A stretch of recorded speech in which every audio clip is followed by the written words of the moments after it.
Yo, what's up mga bros? Welcome back again sa my channel. So today papakita ko yung aking progress dito sa Myth Legends. So tara tignan natin.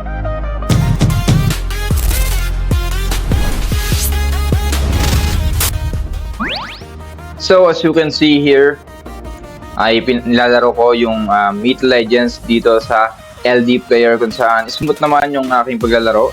And dito nga papakita ko yung aking progress in game. So as you can see sa aking screen ay level 20 pa lamang tayo. Medyo mabagal yung pagpapalevel dito pero yung pagpapataas naman ng power ay mabilis lang. So isa sa pinakamagandang gawin dito pag nakaipon kayo na mas maraming diamonds ay itong summon or summon. Dito ay magsa-summon kayo dapat palaging 10 times para mas malakas o mas mataas yung chance na makakuha kayo ng mga elite hero. So, tatry natin ngayon dahil may 12k tayo. Okay? So, dapat dito ay may magkikidlat. So, wala. So, medyo malas tayo ngayon Okay, isa pa. Tingin ko meron. Pagka ganyan kumikidlat, meron. Si Ari na naman, meron na tayo niyan. Ulit-ulitin lang natin dyan hanggang sa makakuha tayo ng maraming elite. Okay? So, si Ari na naman. Yan. Yung ano yan. So, yung iba palang hero dito is inspired sa ibang game katulad ng League of Legends. But dito nakita si Ari. Ito yung mukha ni Ari, oh. Di ba? Ito yung character din sa or champion sa League of Legends. So, medyo inspired siya doon sa game na yon. And dito, pagka nakita nyo may one-click upgrade kayo dito, i-click nyo lang yan. Dahil lahat naman to ma-upgrade nyo ng sabay-sabay. Hindi na siya manual na tigi-isang hero. So dito minsan milalabas dito sa development nila, i-upgrade nyo lang yan. Yun yung kanilang specialized na pag-upgrade. Dito naman sa, ito katulad nito. Sa, anong hero ba to? Si Ice Mage. So upgrade nyo siya para mag-level up yung kanyang skill. Okay, ganun lang kadali. Ito naman si Thunder Element. Upgrade nyo lang lahat yan. Lahat ng hero dito ay magagamit yan. Hindi siya maiiwan. Hindi katulad ng ibang RPG game na kapag pinokusan yung isang hero ay hindi nyo magagamit yung ibang hero kahit na epic pa yan or elite. So katulad pala nito ni Mage, epic pala siya. Diba mangas, nagka-epic na tayo. So ito pala yung iisang epic na meron tayo, no? Mage pa. Okay? So dito naman sa 7 days event na dapat lagi nyong i-receive itong mga na-unlock natin para makaipon tayo ng mas maraming diamonds dito sa game na to.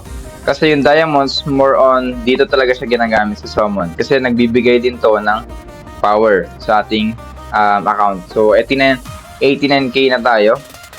So papatasin lang natin yan by just playing yung campaign or yung challenge. Katulad nito, pag nag-upgrade kayo dito sa wiki nila, makaka-accumulate din kayo ng points or power. Okay, 90k na tayo. Napakabilis lang, no? So, wala pa siyang isang araw nilalaro ko. Ilang hours pa lang to. And ito na agad yung progress ko. Makaka-90k na agad kayo. So, spam nyo lang yung challenge. Ulit-ulitin nyo. Pagpalit-palitin nyo yung mga hero nyo. Katulad nito sa campaign, sample natin.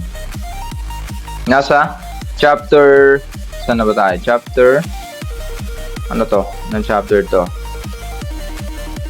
Makikita. Okay, chapter 8-1 tayo, no? Auto push. Okay, so ito yung lineup natin dyan. Pwede kayo mag-set or mag-preset ng inyong mga lineup sa team. Katulad nito.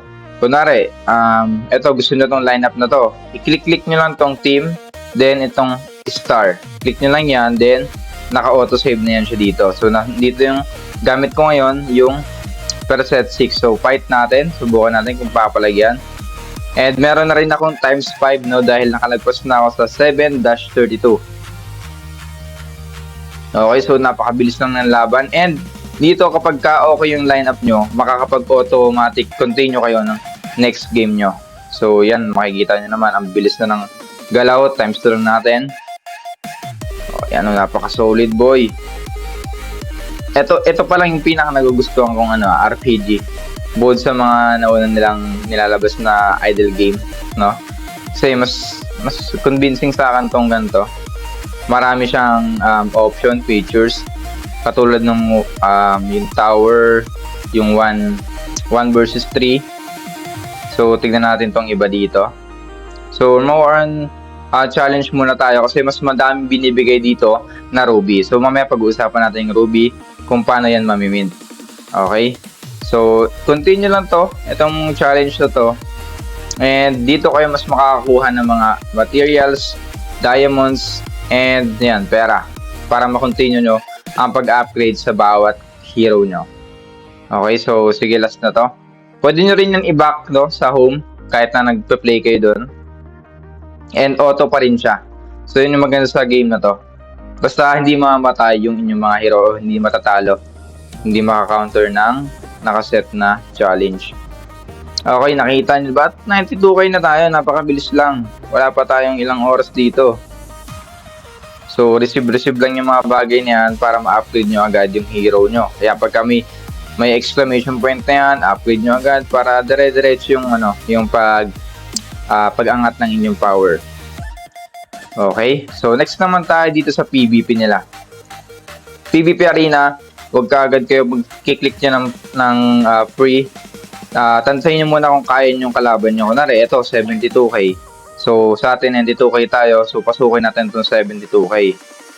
And itong setup ko, okay na ako dyan. Palag na yan. So, matik. Panalo na tayo dyan, boy. Kahit hindi ko tignan. Kahit hindi ko tignan. Okay. Okay, tignan nyo naman, boy. So, napakalupit ng ating setup. More on assassin type to. And isang tank na malupit. Ano?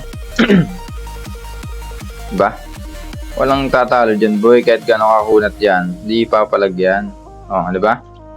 Ganun lang ang PvP dito. And makikita nyo sa ranking, nasa rank 209 tayo. So, siguro hahapitin natin tong ranking na to. Dahil, ano ba yung price na ito? Ranking. Grabe, mga adik agad, 1.8. Kaya yan ngayon. Kasi kaka-start lang nito kahapon eh. Sige, palag. So, dahil nagagandahan naman ako sa game na to, laruin natin ang laruin. No? Dahil may minting din ng ruby nila. So, ito na nga, punta na tayo sa ruby mine. Okay, pag kami lumalabas din na exclamation point, click nyo agad yan na receive. Then, yan, upgrade mine. So, bawat may ganyan na binibigay sa inyo, upgrade nyo lang na upgrade para mas tumataas yung inyong basic output or yung magiging income nyo na ruby per day. So, sa atin, meron na tayong 14k in total per day. So, ngayon, meron na tayong 1,000. Kanina lang yan. So, napakabilis. Tapos, pag gusto nyo kuhain yung ruby nyo, yan, gain ruby. Dahil ang ruby na yan, ay mako-convert yan into MLC. Ito na mismong token ng game na to. Dito makita nyo may max. Click nyo lang yung max na yan, then connect wallet. I-connect na lang dyan yung cross wallet nyo. Then, mamimint na yung token na yan, pero wala pa siyang value as of now. No? So, hintayin muna natin yung value na yan, saka natin imimint, no? Kasi pwede natin itong gamitin dito pang summon ng mga materials, pang upgrade ng hero. Okay, so balik na tayo dito. So, sa bawat mga exclamation point na yan, dapat i-click nyo lagi yan. Tapos, tapusin nyo lahat ng mission. Okay, so ito yung sinasabi ko na magandang part dito, yung outer mission ba to? Ang tawag dito? Purgatory. Purgatory. Dito kasi isang hero lang magagamit mo. And nakatapos agad ako ng 4 na outer, ng 2 outer na ito lang ang gamit ko, si Tank or Titan. And wala tong inubra yung mga kalaban niya dito kasi tanky type siya, meron na rin siyang equipment at meron din tong relic. So napaka-solid na, hindi pa rin ako namamatay sa part na to, kaya eto magbibigay din to ng stats para sa inyo. Okay, siguro yan lang muna sa video na to, and abangan nyo ang ating mga bago pang video patungkol dito sa Play to Earn ng Crosswave 2.0. So as always, don't forget to like, subscribe, and hit the notification bell para lagi kang updated sa ating mga bagong videos. So, paano? Hanggang sa muli, Paalam.